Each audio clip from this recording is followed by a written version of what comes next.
When I talk to people about my research on self-awareness, one thing they always ask is how to deal with the delusional people in their lives. Of course, not all unaware people are equal. Sometimes they're amusing, other times they try our patience, and still other times they can be an endless source of stress and heartache. And even though we can't force people to become self-aware, there are many things we can do to reduce their impact on us. And even in some cases, we can help them. My research has revealed 3 types of unaware people. The first is what I call the lost cause. In my book, Insight, I tell the story of a man named Robert who has a hopelessly deluded coworker, Maria. Now, despite Robert's repeated attempts to give her feedback, Maria clings to her delusion with a righteous, unshakable zeal. You might know someone like this too.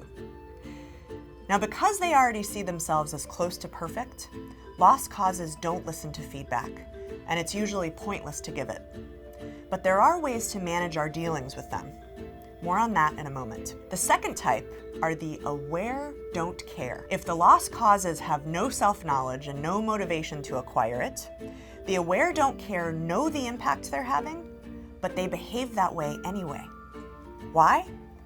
They usually think their counterproductive and often borderline abusive behavior is helping them get what they want.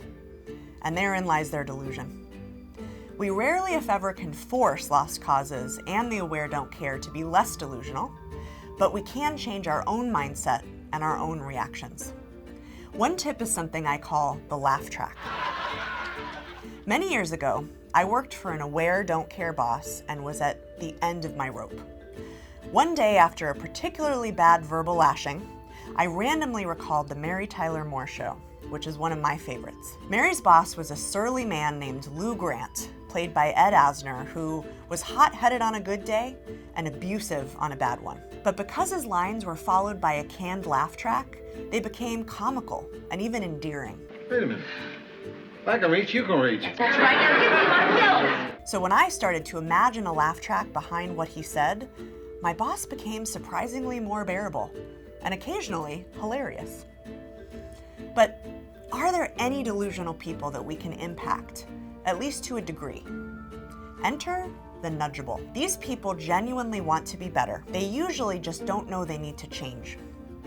And when feedback to them is delivered well, they can be surprisingly open to it.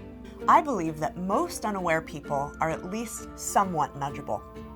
In Insight, I talk about strategies to confront the nudgeable with compassion and help them see themselves far more clearly.